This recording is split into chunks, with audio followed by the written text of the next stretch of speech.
Hey everyone, and welcome back to the maxandmiapodcast, the place where real conversations help you grow in confidence and communication. Today's episode is all about job interviews.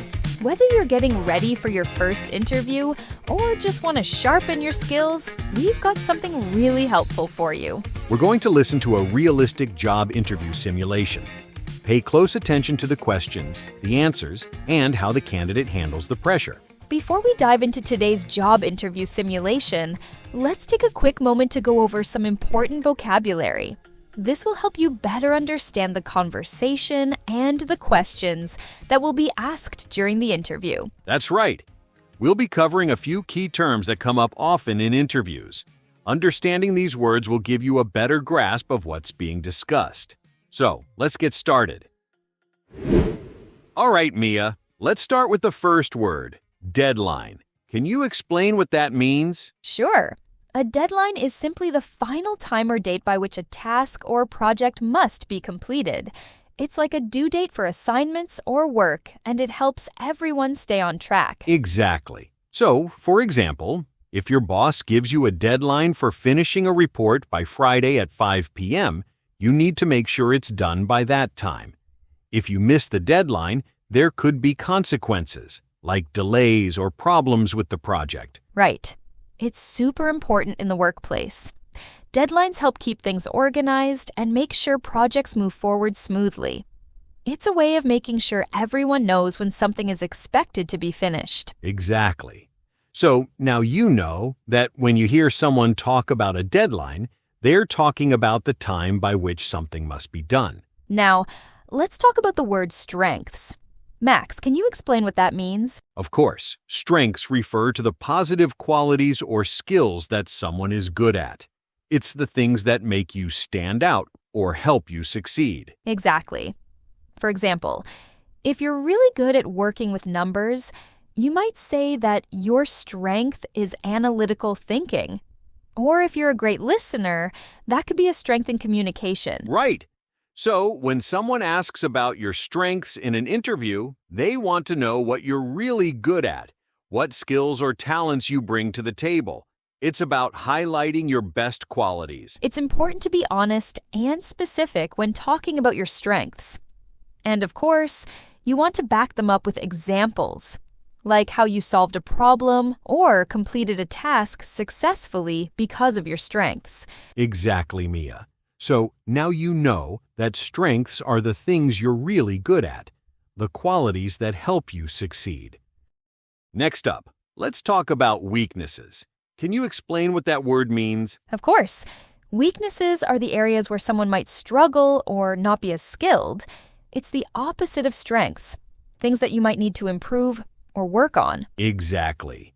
For example, if you're not very good at speaking in front of large groups, you could say that public speaking is one of your weaknesses. Or if you find it hard to stay organized, that could be another example. Right. But the important thing is to recognize your weaknesses and show that you're working to improve them. In interviews, employers usually want to know how you handle challenges, so it's good to mention your weaknesses and also explain how you're working on them. That's a great point, Mia. It's all about showing that you're aware of your weaknesses and that you're taking steps to get better, whether that's through practice, learning new skills, or asking for help when needed. Exactly. So weaknesses are the things we might not be great at, but they're also opportunities for growth and improvement. Sure, onboarding is the process of introducing a new employee to a company. It includes everything from explaining the company's policies and culture to training them on the tools and tasks they'll be working with. Finally, let's talk about the word onboarding. Max, can you explain what that means? Right. And onboarding helps new employees feel comfortable and prepared for their role. It's important because it helps people understand how things work in the company and sets them up for success. Exactly. It's like getting someone ready to start their job. Usually, during onboarding, you meet your team, learn about the company's values, and get familiar with the work environment. Exactly. So, onboarding is the process that helps you get settled into your new job and learn everything you need to know. It also helps new hires know who to go to for questions or support. It's an important step in feeling like part of the team and making sure you can perform your job well. Now that you're all set with the vocabulary, let's jump into the interview.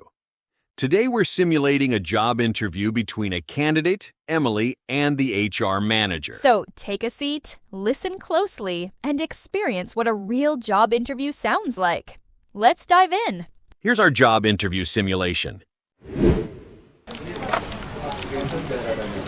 Emily Johnson? Yes, that's me.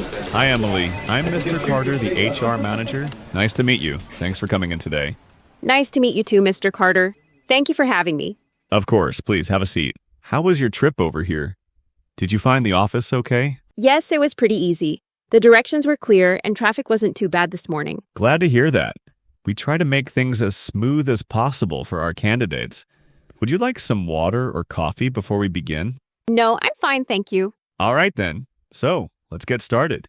Okay, can you tell me a little about yourself? Sure. Well, I'm originally from Chicago, but I moved here about 3 years ago after graduating from college. I studied communications with a focus on digital media. During my last year, I interned at a small marketing agency, and that really sparked my interest in branding and social media strategy. Digital media. That's a fast-moving field. What kind of work did you do during your internship? It was a mix of things, actually. I helped manage their Instagram and Facebook accounts, created content calendars, and even wrote a few blog posts for their website. One of my favorite projects was helping launch a campaign for a local eco-friendly clothing brand. I got to be part of the creative meetings and even helped shoot some of the visuals. That sounds like a great hands-on experience. So, what did you do after graduation? Right after college, I got a full-time job at a startup called Brightline. They were just getting off the ground, so I wore a lot of hats. My title was content assistant. But in reality, I did everything from social media planning to customer support on busy days. Startups are great for that kind of exposure. What would you say was your biggest takeaway from that job?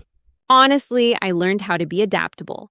Things change daily. New tools, new goals, sometimes even new roles. It taught me how to prioritize and communicate clearly when everything felt urgent. I also learned how important it is to be part of a team that supports each other. I like that. Flexibility and communication are key in our company too. And what made you decide to leave Brightline? The company actually shifted its focus entirely. They moved from content and branding into more technical services, and my role was gradually phased out. It was a tough moment, but also a turning point for me. I realized I wanted to work somewhere where I could grow in content strategy specifically. And when I saw the opening here, it felt like a perfect match. Thank you, Emily. That gives me a really good sense of your background and what you're looking for.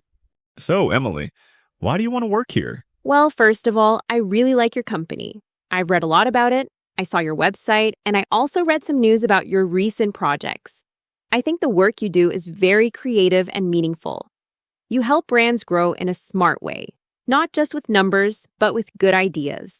That's great to hear. Was there anything in particular that caught your attention? Yes.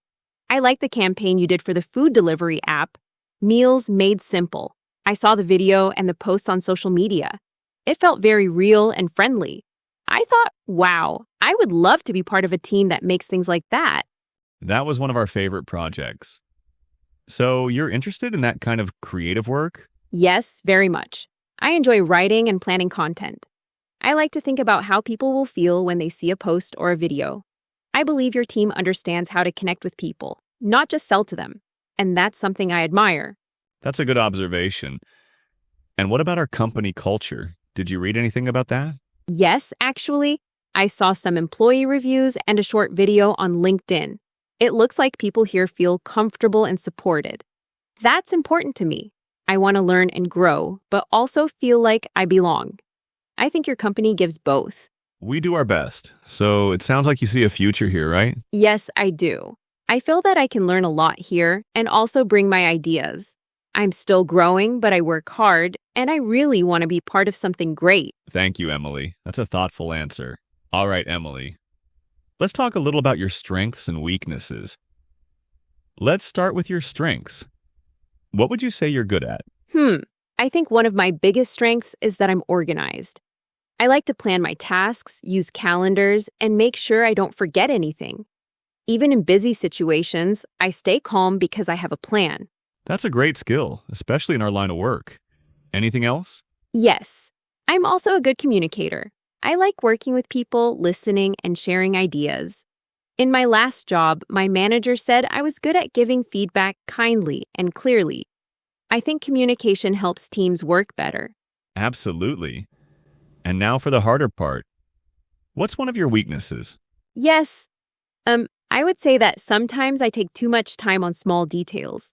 I want everything to be perfect. So I spend extra time checking things again and again. Perfectionism. That's a common one. Has that ever caused any problems? Sometimes, yes.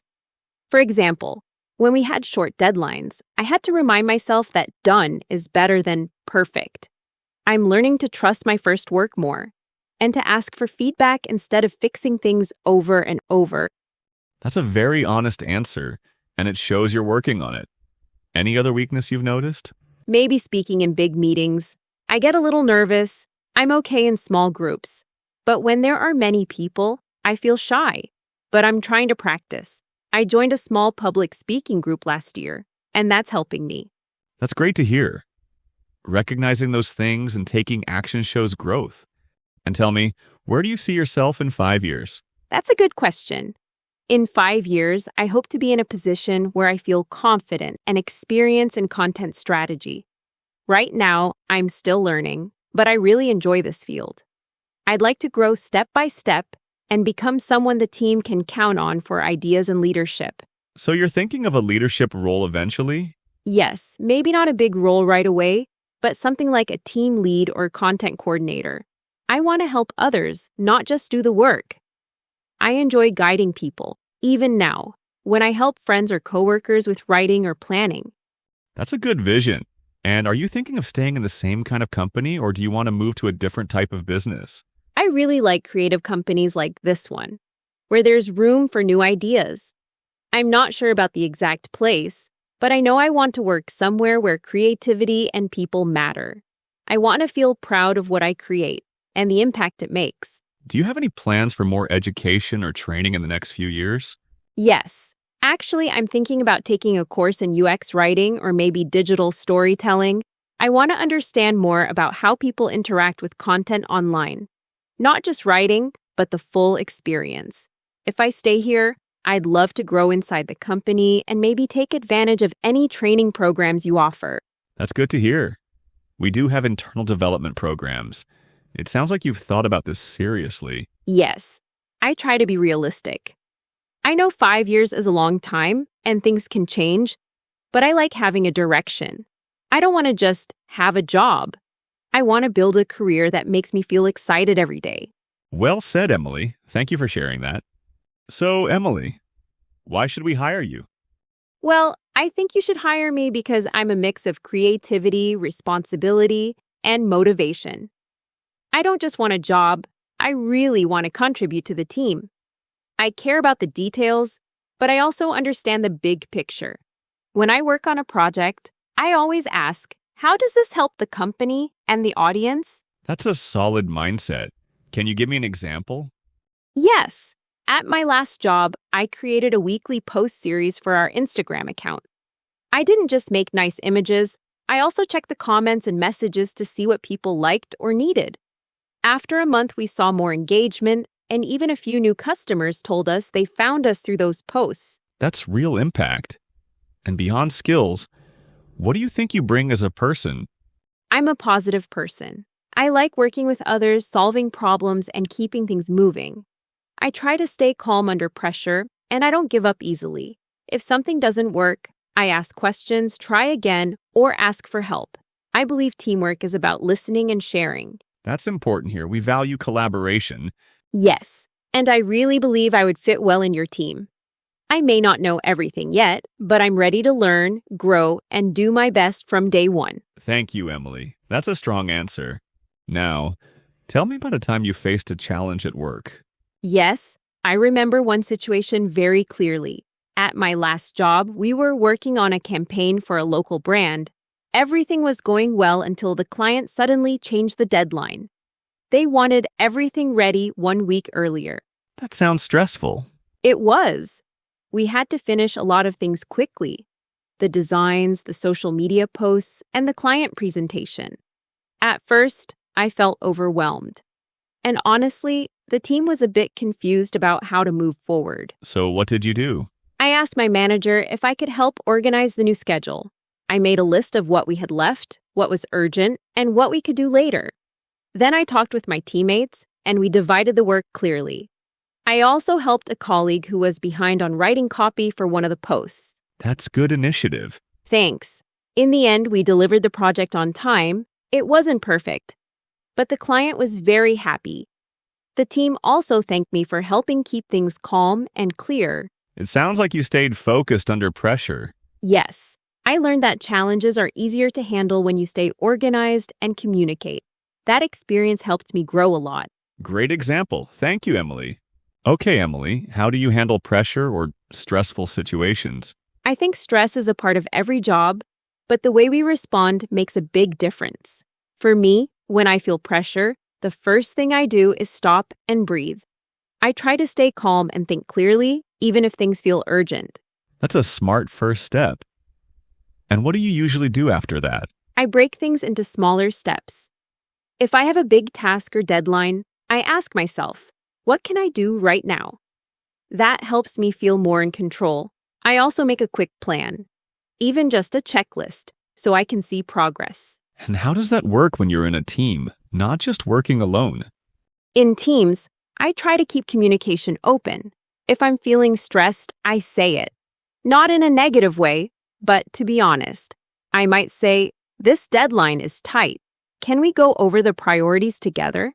I think asking for help or clarification is better than staying quiet and getting overwhelmed. Have you ever had a moment when the stress got too much? Yes. Actually, last year, we had a week where 2 big projects overlapped and my teammate got sick. I had to do extra work, and I started feeling really tired. I made a small mistake in a post that went live, and I felt terrible. How did you recover from that? I told my manager right away, and we fixed the post quickly. But more important, I realized I needed to take short breaks and drink water, eat properly, even if I was busy. I also started using a time tracking app to stay focused. That week taught me that managing stress is not just about work, it's also about taking care of yourself. That's a valuable lesson. It sounds like you've learned a lot from experience. Yes. Now, I try to stay calm, stay organized, and ask for support when needed. I don't see pressure as something bad. It can actually help us grow if we handle it the right way. Thank you, Emily. I appreciate your thoughtful answer. Now, let's talk about salary for a moment. What are your salary expectations, Emily? Thank you for asking. I've done some research on similar roles in the city, and I understand that the average salary for this position is around $45,000 to $50,000 per year. Based on my experience and skills, I think something in that range would be fair. That's a reasonable range. Is salary your top priority? Not really. Of course, I want to be paid fairly, but for me, growth, learning, and being part of a good team are just as important. If there are opportunities to develop my skills and move forward in the company, that means a lot to me. I see. And are you flexible? Yes, I am. I'm open to discussing it more depending on the full offer, like benefits, training, and the role itself. My main goal is to find a good fit where I can do meaningful work and grow. That's a good approach. Thank you for being honest and prepared. Thank you. I want this to be a win-win for both of us. And Emily, do you prefer working independently or as part of a team? That's a good question. Honestly, I enjoy both, and I think each has its moment. When I'm doing tasks that need deep focus, like writing or editing, I like working alone. I can concentrate better and manage my time. But when it comes to big projects or solving problems, I really enjoy teamwork. So you'd say you're comfortable with both styles? Yes, definitely. For example, in my last job, I was often responsible for writing blog posts. That part was independent. I did research, wrote drafts, and made edits on my own. But before publishing, I always met with the designer and the marketing manager. We discussed the layout, the timing, and the message. That part was very collaborative. And how do you feel about group decisions or brainstorming sessions? I really like them. I believe good ideas come from listening to different people. Sometimes someone says something simple, and it gives me a new perspective. Also, I'm not afraid to speak up in meetings. I try to give helpful suggestions, but I also listen carefully. It's important to respect all voices. What happens when there's disagreement in a group? That happens, of course. I think the key is communication and respect. If someone disagrees with my idea, I don't take it personally. I ask, can you explain why? That way, I learn. And if I disagree with someone, I try to say it in a kind and clear way, like, I see your point, but what if we try this instead? I think it's better to look for a solution than to win an argument. Very well said. And when you work alone, how do you stay motivated? I usually set small goals for myself, like finishing one section before lunch or reviewing everything by 3 p.m. I also take short breaks to stay fresh. I'm pretty self-disciplined, and I like checking things off my list. It gives me a good feeling of progress. Sounds like you have strong work habits. One last question on this.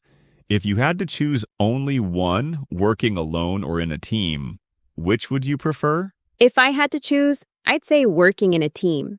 I love being around people, sharing ideas, and feeling like we're building something together. But I do need some quiet time during the day to think and create. So a mix is ideal, but if I had to choose just one, I'd go with teamwork. Thank you, Emily. I appreciate your honest and thoughtful answer. All right, Emily, now tell me about a time you failed. What did you learn from it? Yes, there's one experience that really taught me a lot. It was during my internship when I was helping plan a small online event for new customers.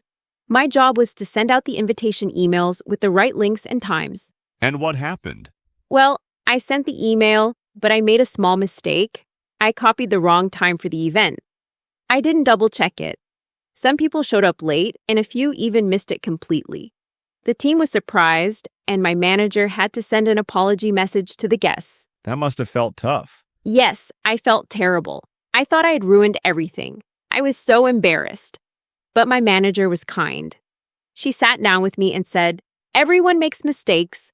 What matters is what you do next." That's a great way to handle it. Exactly. So I wrote an apology to the team, and I made a checklist system for myself, so I would always review important details before sending anything. I also asked another intern to check my work when it involved public communication, just to have a second pair of eyes. That sounds like a responsible reaction. Thank you. Since then, I've become much more careful. I learned that even small details, like a time or a link, can make a big difference. And I also learned not to be afraid of mistakes. They can be painful, but they help you grow. That's a powerful lesson. I really appreciate your honesty. Thank you. I always try to turn my failures into something useful. Before we finish, Emily, do you have any questions for us? Yes, thank you. I have a couple. First, I'd like to know more about the team I'd be working with. How big is it, and what's the team culture like? Great question. You'd be part of the marketing team, which has 7 members. It's a mix of designers, writers, and strategists. We value creativity, but also open communication. People here are very supportive. It's a good environment for learning and sharing ideas. That sounds great. And what does a typical day in this role look like? You'd usually start the day with a short team check-in. Then you'd work on your tasks, writing content, scheduling posts, reviewing campaigns. Some days involve meetings with clients or designers. There's also room to bring your own ideas. Perfect. One last question. Is there any kind of training or support for new employees? Yes, absolutely. We have a 2-week onboarding program where you meet the team, learn the tools, and start small tasks. You'll also have a mentor to guide you during the first few months. That's very helpful to know. Thank you so much. I really appreciate the opportunity to be here today. It was a pleasure meeting you today, Emily. Thank you for your time. Thank you, Mr. Carter. I really enjoyed our conversation. We'll be reviewing all candidates this week, and we'll get back to you soon. Sounds great. I'll look forward to hearing from you. Have a wonderful day. You too. Take care. Well, that was a really interesting interview. Emily handled every question with such confidence and professionalism. You can tell she's put a lot of thought into her responses. Absolutely, Max. I especially liked how she explained her strengths and weaknesses, and how she handled that question about failure.